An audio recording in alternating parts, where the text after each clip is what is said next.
جب آپ ووٹ دینے جائیں گے تو آپ کی انگلی پر پرپل کلر کی سیاہی سے نشان لگایا جائے گا۔ کیا آپ جانتے ہیں کہ یہ خاص انک کیوں لگائی جاتی ہے؟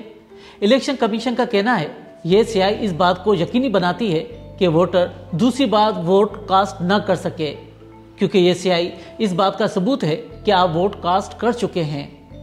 امیدواروں کا بیلٹ پیپر حوالے کرنے کے ساتھ پولنگ افسر آپ کے دائیں ہاتھ کے انگوٹھے پر انمٹ سیاہی لگاتے ہیں۔ ماہرین کا کہنا ہے کہ پہلے زمانے میں انتخابی فہرستوں میں درج شدہ ناموں کی تصدیق ممکن نہیں ہوتی تھی، اس لیے کچھ لوگ کئی علاقوں میں رجسٹر ہوتے اور کئی بار ووٹ دیتے تھے۔ انمٹ سیاہی کے ذریعے اس بات کی حوصلہ شکنی کی گئی ہے۔ لیکن سوال یہ ہے کہ انمٹ سیاہی لگانے کا خیال کہاں سے آیا اور پاکستان میں اس پر کب سے عمل درآمد شروع کیا گیا؟ انمٹ سیاہی کا استعمال سب سے پہلے پڑوسی ملک انڈیا میں کیا گیا، جہاں 1962 کے لوک سبھا کے انتخابات میں پہلی بار ووٹروں کو انمٹ سیاہی لگائی گئی۔ اس کے بعد یہ خیال دوسرے جمہوری معاشروں تک پہنچا۔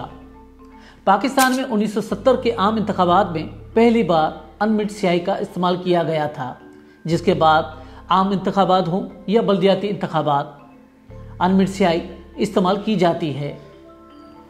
یقیناً آپ یہ بھی پوچھیں گے کہ کیا یہ سیاہی مقامی طور پر بنتی ہے یا امپورٹ کی جاتی ہے؟ پاکستان میں انمٹ سیاہی مقامی طور پر بنائی جاتی ہے۔ الیکشن کمیشن کے لیے Pakistan council of scientific and industrial research خصوصی طور پر یہ سیاہی تیار کرتی ہے۔ 2018 کے انتخابات میں 5.5 لاکھ اسٹیمپ پیڈ جبکہ انمٹ سیاہی کے 4 لاکھ سے زائد مارکر فراہم کیے گئے تھے۔ پاکستان میں 2024 کے انتخابات میں ووٹروں کی مجموعی تعداد 13.25 کروڑ کے قریب ہے اور ہر پولنگ اسٹیشن پر 1500 سے 1600 ووٹر حق رائے دہی استعمال کریں گے۔ اسی تناسب سے انمٹ سیاہی فراہم کی جائے گی۔ حکام کے مطابق یہ سیاہی 3 سے 4 دن تک مٹائی نہیں جا سکتی اور لگنے کے چند سیکنڈز میں یہ سوکھ جاتی ہے۔ اس کے سائیڈ ایفیکٹ بھی نہیں ہوتے۔ تو کیا یہ سیاہی کارگر ثابت ہو رہی ہے؟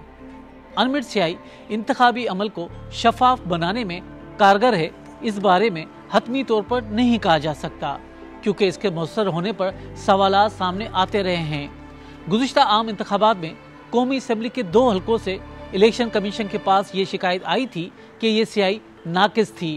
نہ صرف پاکستان، انڈیا اور افغانستان میں بھی ایسی شکایات آ چکی ہیں۔